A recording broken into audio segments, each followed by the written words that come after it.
Buenas tardes, bienvenidos una vez más a esta parte importante de lo que es el control de calidad como estrategias que permitan hacer el mejoramiento continuo de los procesos. En esta oportunidad vamos a mirar la metodología que está muy entrelazada con la estrategia Six Sigma relacionado en actividades como definir, medir, analizar, mejorar y controlar. Este es entonces cuando miramos esta metodología que empezamos primero para determinar cuál es el objetivo como tal de esta Six Sigma. Lo primero que tenemos que identificar es que nuestra organización puede tener problemas. Esos problemas que pueden pasar en los procesos que generan reprocesos, que generan pérdidas y retrasos en la entrega de resultados, podemos abordarlos a través de esta estrategia. Esta estrategia lo importante es primero que podamos definir un problema, establecer un alcance como tal de dicho problema, poder analizar datos e información documentada para poder descubrir las causas que están generando dicho problema, mejorar el proceso, eliminando esas causas como tal y adicionalmente controlar el proceso a través de unas mejoras que se puedan implementar. No obstante, nuestra estrategia está basada en el método de MAIC, que significa definir, medir, analizar, mejorar y controlar. Vamos a ver entonces cada una de las fases de nuestra estrategia Six Sigma para poder llevar a cabo este plan. Primero, dentro de la primera estrategia, si bien estábamos observando en la parte de definir. Esta definición siempre se va a basar en la parte de planificación y caracterizar. Cuando hablamos de planificar y caracterizar es ¿qué vamos a hacer? Primero tenemos que identificar y realmente caracterizar cuál es el problema que se va a intervenir, qué es lo que está pasando. ¿Cuáles serían los beneficios que nos permitirían a nosotros obtener si intervenimos este problema? Y no obstante, ¿cómo se va a ejecutar como tal esta actividad de toda esa estrategia en el proceso? Es por eso que tenemos que tener una connotación importante relacionada cuando nosotros hablamos de que si uno identifica muy bien y caracteriza el problema, ya tiene prácticamente el 50% de la solución, porque eso nos va a permitir intervenirlo.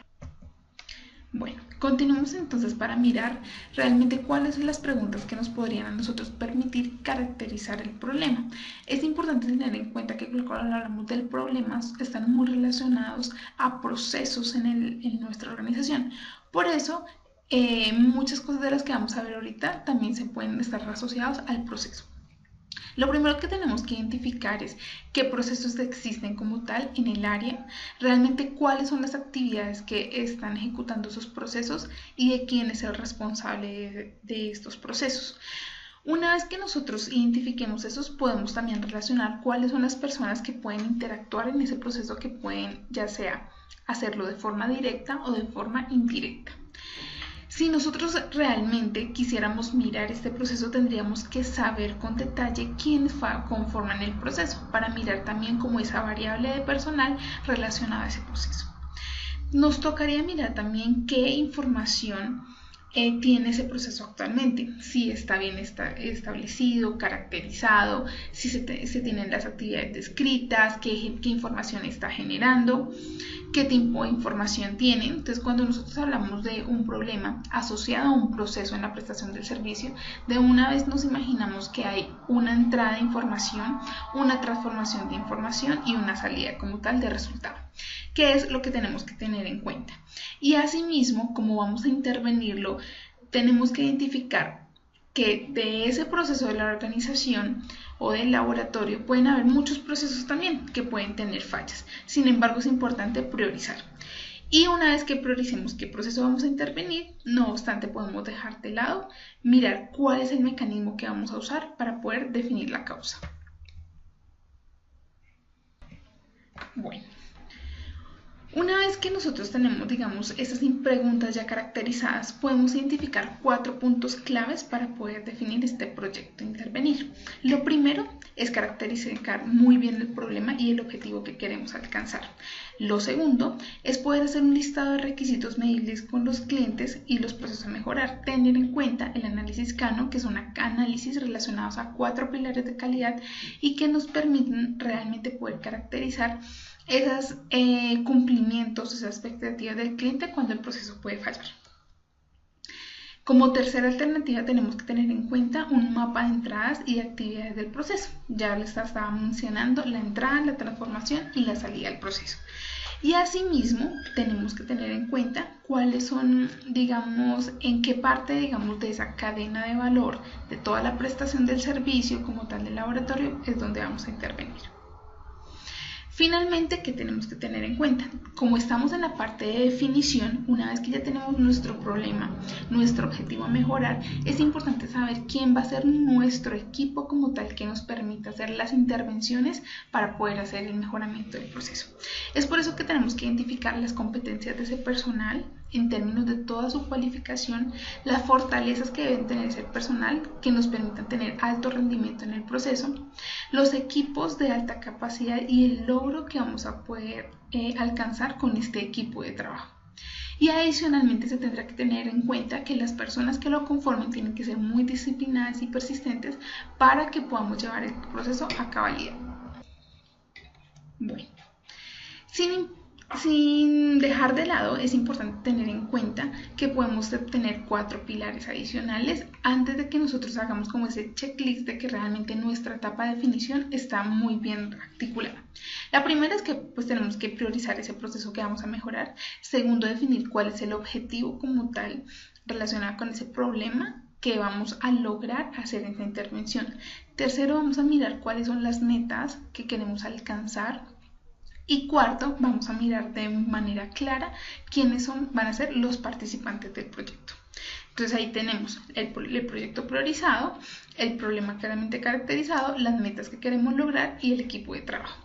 Sin dejar de lado que es importante tener en cuenta el análisis de partes interesadas, que son todo ese conjunto de personas y grupos o organizaciones que pueden intervenir en el proceso y que realmente le podemos afectar. La idea es que podamos hacer que nuestra intervención a esas partes interesadas sean lo más positivamente posible. Bueno, ¿qué es importante ya para antes, digamos, de dejar esta fuente como tal de definición? Es importante tener en cuenta que podemos fallar si nosotros declaramos el problema cuando, digamos, ese problema realmente es parte de la solución. Podemos fallar cuando queremos altas aspiraciones y el proyecto es demasiado largo, amplio e impreciso que no podemos llegar a caracterizarlo muy bien. Y podemos fallar si no tenemos muy bien identificados los requisitos del cliente que van a ser medibles. Bueno, en nuestra segunda fase tenemos la parte de medición. Ya vamos en nuestro segundo pilar. Para parte de medición, ¿qué tenemos que tener en cuenta? Que tenemos que medir a través de información que realmente sea crítica, que sea confiable y que sea veraz frente a lo que está pasando actualmente en ese proceso. Esto que nos va a permitir realmente poder identificar como tal esas fallas que van a ser cuantificables para poder dar solución a ese problema. No obstante, es importante tener en cuenta que lo que no se puede medir no lo podemos controlar y lo que no se puede controlar no se puede mejorar. Por eso siempre la mejor forma de mejorar es cuando controlamos y hacemos unas mediciones con una frecuencia definida. Bueno, ¿qué es importante tener en cuenta entonces para entrar un poco más a esa parte de la medición? Saber qué datos vamos a tener. Pues tenemos que saber hacer toda, digamos, esa identificación de los datos que vamos a necesitar, como quiénes son nuestros clientes, cuáles son las necesidades de los clientes, saber cuál es un cliente crítico y realmente al cliente qué es lo que le interesa de la prestación del servicio que ustedes tienen. Tenemos que saber realmente cómo funciona el proceso, cuáles son los pasos de ese proceso para poder identificar en qué parte del proceso se está presentando o originando la falla. También tenemos que saber muy bien quiénes conforman el proceso. ¿Por qué? Porque eso nos va a permitir a nosotros poder identificar el personal, que sería otra variable. Adicionalmente tenemos que saber cómo se han determinado esos procesos o estas actividades de medición al proceso para poderlo controlar. Tenemos que identificar si esas mediciones al proceso actuales están bajo una estructura organizacional y si realmente se están llevando a cabo. Y no obstante, es importante saber que es muy importante tenerlo en cuenta, que es cómo se va a obtener esa información. esa información tenemos que tener claro que el origen de esa información sea lo más práctico posible. Por lo tanto, una vez que tengamos esta información, vamos a saber qué tan exacto o preciso es nuestro sistema de medición. Antes, digamos, de terminar esta lista como tal del proceso de medición, tenemos que tener en cuenta que nuestras variables han sido identificadas, que realmente las variables corresponden o se asocian con los factores de entrada y del proceso como tal de la salida que está generando. Asimismo, tienen que ser coherentes de información con las metas y las definiciones operativas que tiene actualmente el proceso para lograr. Es importante también tener en cuenta que al recopilar datos tienen que ser lo mejor caracterizados posibles para que aprovechemos muy bien el análisis de estos. Como cinco pasos tenemos que tener en cuenta de los factores que van a ser claves en la parte de análisis. Entonces, ¿qué vamos a mirar? Si vamos a mirar oportunidad, si vamos a mirar tipo de fallas, en qué vamos a enfocar la falla del proceso de medición es muy importante. También, como sexta alternativa, digamos en esta checklist, tenemos toda la parte de verificación de dónde se va a consolidar la información, es decir, qué formatos o qué registros van a quedar de esta consolidación de la información. Y finalmente, no podemos dejar de lado la parte del tamaño de la muestra. Tenemos que caracterizar cuánto va a ser el tamaño de la muestra para determinar que dentro de un intervalo confiable esos datos que estamos obteniendo realmente están siendo representativos para el proceso. Bueno, una vez que tenemos en cuenta esta, digamos, checklist, vamos a revisar algunos pilares o puntos claves que nos pueden contribuir al momento de la medición. Lo primero es que siempre es importante poder observar el proceso y luego medir, porque si observo puedo empezar a identificar cómo funciona el proceso. Vamos a tener dos tipos de variables de tipo continuas y discretas, por lo cual tenemos que identificar cómo las vamos a trabajar. Y siempre es importante que los datos que nosotros obtengamos nos permitan medir la eficacia como el logro de los objetivos y la eficiencia como es el logro de objetivos a través de la mejor optimización de los recursos. Durante el proceso de medición, la idea es que yo lo haga dentro de un periodo de tiempo que lo haga una sola vez. ¿Por qué? Porque si lo hago muchas veces es posible que tenga variables asociadas al proceso de medición que no va a ser tan fácil después relacionar esos datos con esas variables. Adicionalmente, tenemos que tener en cuenta qué es lo que yo quiero medir. Si yo quiero medir tiempos, si yo quiero medir fallas, si yo quiero medir algún tipo de variable, tengo que caracterizarla muy bien y los datos tienen que obtenerse de tal manera que me permitan medir eso. No obstante, es importante tener muy claro cuál es la fuente de los datos, de dónde van a surgir. Entonces es importante ver cómo se va a hacer la recolección de estas muestras, cómo se hace la revisión como tal de estos datos, cómo se va a caracterizar estos datos, se van a ser filtrados estos datos. Y para finalizar, no obstante, podemos dejar de lado que vamos a implementar, digamos, algunas estrategias que nos permitan siempre poder medir los defectos a calcular. Como estrategia del 6 Sigma ya vamos a ver que toda la parte de la medición lo vamos a mirar en defectos o fallas. Y esas fallas al ideal van a ser analizadas a través de herramientas estadísticas para el control. ¿Qué nos puede pasar o fallas vamos a tener durante el proceso de medición? Puede pasar que tengamos medición de variables erróneas, que midimos un derivado de mediciones, que hagamos de mediciones demasiadas cosas a la vez, que esperemos que los datos recogidos confirmen, digamos, una presunción, es decir, que nosotros ya estamos predispuestos a cuál va a ser el resultado y que realmente tomemos decisiones que no son útiles para el proceso. Por eso es importante que cada vez que nosotros tengamos esa estrategia 6 Sigma, miremos que lo vamos a hacer bajo un estándar de medición que es 1.000.000. Eso nos va a poder medir y determinar el proceso a través de las fallas bajo este estándar de medición. Vamos entonces a entrar un poquito más en materia al tercer pilar que está relacionado en analizar. Cuando hagamos el analizar, acuérdense que ya definimos, ya medimos y ahora vamos a analizar toda la recolección de datos que hemos identificado. Vamos a mirar, digamos, 7 puntos claves para poder analizar. Lo primero es que nosotros debemos conocer lo que se va a medir, qué es lo que quiero medir. Tendré que sí tener una hipótesis como tal de esos datos que puedo obtener. Tendré que hacer muchas preguntas relacionadas con ese proceso que estoy haciendo. Tendré que tener un análisis lógico de las causas que me están arrojando esos datos. Y muy importante, siempre utilizar gráficos de frecuencias, de tendencias, de histogramas, de Pareto, gráficos que me permitan a mí hacer una caracterización y demostración de los datos a través de herramientas estadísticas. Y no obstante, si en algún momento yo una vez esos datos ya han sido analizados, recopilados y han sido colocados en un gráfico, tendré que identificar o usar diagramas que me permitan a mí poder hacer análisis de causas. ¿Para qué? Para que yo pueda identificar realmente cuáles son, digamos, los parámetros que estoy obteniendo frente al cliente, poder identificar realmente cómo se está desempeñando actualmente el proceso, cuál es esa brecha entre los objetivos del proceso y los resultados que están obteniendo, poder identificar cómo estoy midiendo, cómo se están definiendo esos procesos y esos procesos de medición. ¿Cuáles son las posibles fuentes de variación del proceso? Tendré que tener en cuenta cómo se están controlando y por medio de qué mecanismo se está siendo controlado ese método o esa información del proceso.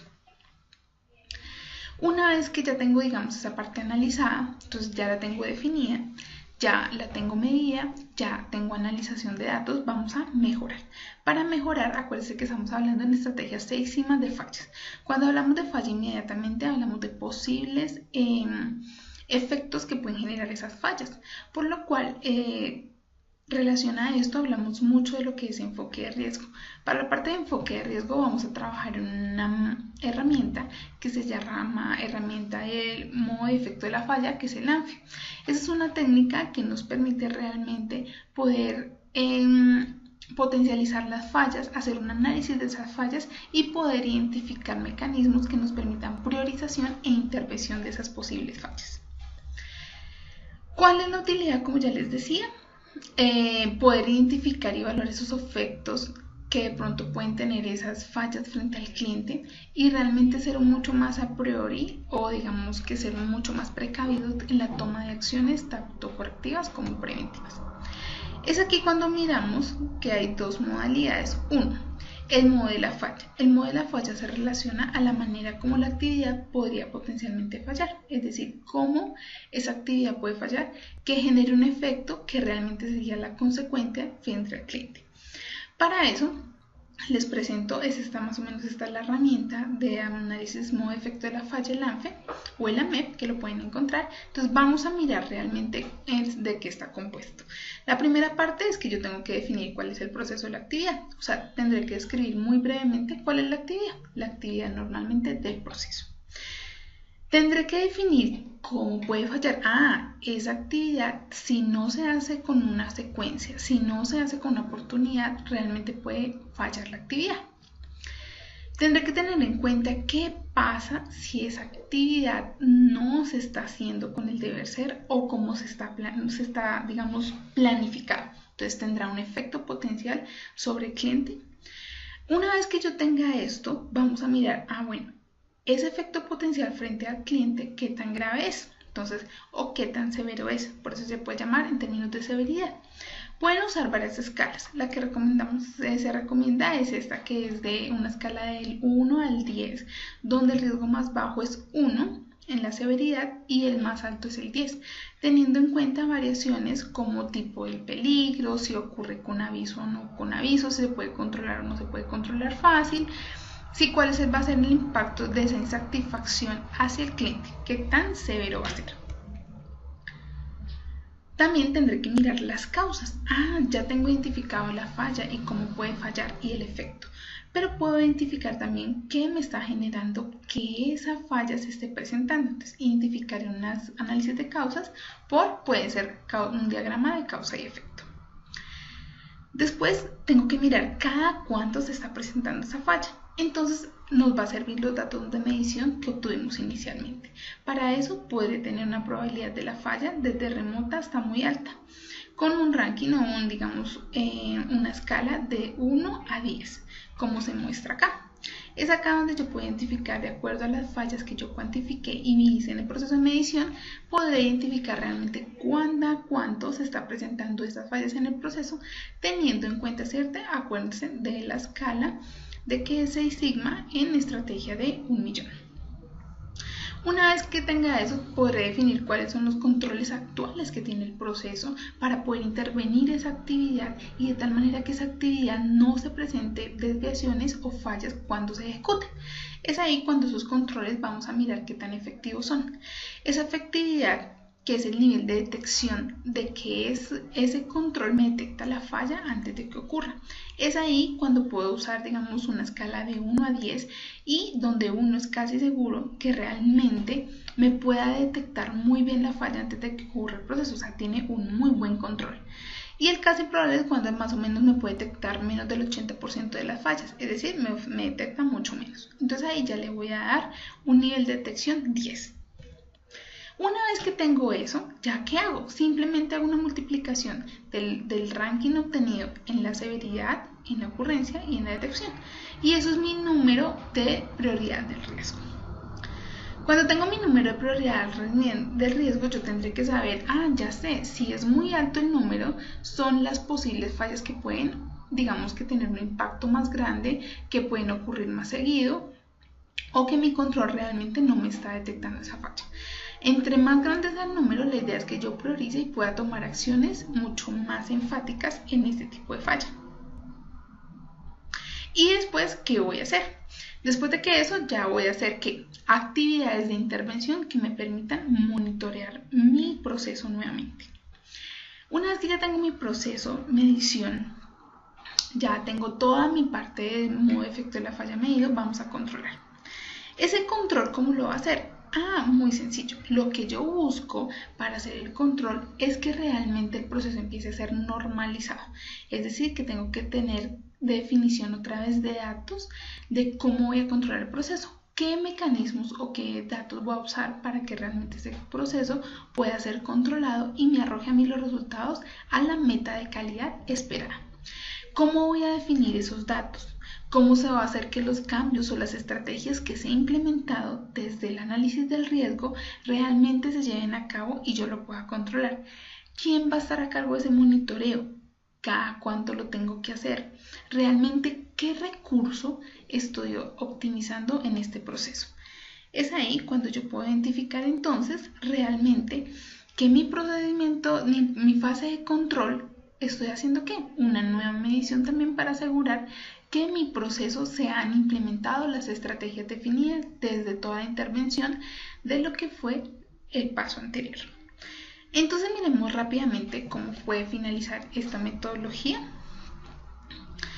Recuerden, primero, declaración muy bien del problema. Tengo que definir el problema, cuál es el impacto, qué consecuencias generan y realmente hacer una breve descripción de este. No olviden siempre tener en cuenta que este problema estará muy relacionado a la satisfacción del cliente y lo que puede generar en el cliente. Una vez que eso, ¿qué tengo que definir? Sí, acuérdense que nos toca definir realmente acá definir el problema. Podemos tener ideas de, por ejemplo, una lista de ideas que de pronto puede fallar el personal, que de pronto realmente la parte de la práctica de atención no ha sido tan efectiva, que de pronto hay demoras en la autorización, porque no que hay demasiados requisitos para que el usuario tome el servicio, o de pronto no existen filas de priorización. Tenemos que definir muy bien el problema y podemos usar escalas de priorización que nos permitan. Entonces acá ustedes ven en las escalas que dejamos de ejemplo que pueden ayudarnos. Ya definí el problema, ¿qué vamos a hacer? Recuerden, tenemos que hacer las actividades que nos permitan mejorar. Para eso, entonces vamos a hacer una matriz, digamos, relacionado entre esfuerzo e impacto. Entonces vamos a identificar, por ejemplo, si yo quiero minimizar requisitos para la prestación de servicio, ¿qué tanto esfuerzo requiero? Tal vez poquito, porque voy a hacer que digamos que no tenga que hacer tanto despliegue organizacional y realmente el impacto no va a ser tan grande. Mientras que si, por ejemplo, yo quiero estandarizar un proceso de toma de muestras, el esfuerzo es grande porque todo lo que me implica personal, recursos y el impacto al cliente se va a ver mayor. Entonces podemos bajar estrategias de que los menor esfuerzo, menor impacto, mayor esfuerzo, mayor impacto.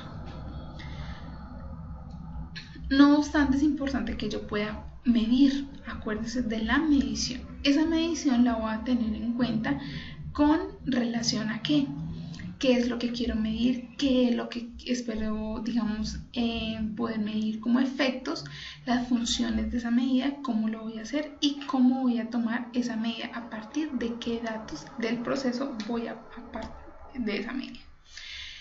Analizo toda la información obtenida, obtengo toda la parte de mi diagrama de causa y efecto, de toda la parte del control y finalmente, ¿qué voy a hacer? Controlar. Entonces, por ejemplo, mi objetivo va a ser implementar un sistema de atención oportuno y seguro a través de estrategias que me permitan estandarizar procesos y que los tiempos de atención del servicio se mejoren. ¿Cuáles van a ser mis tácticas? Vamos a hacer intervención de personal por capacitación, contratación, digamos, de personal de alta experiencia y monitorización permanente. ¿A través de qué acciones? Elaborar cronogramas de capacitación, realizar selección realmente con un buen criterio y realmente tener puestos de alarmas o atenciones críticas que me permitan fortalecer. ¿Listo? Esto es todo para una estrategia. Esperemos que haya sido muy valioso para ustedes y que realmente puedan implementarlo en su organización. Muchas gracias.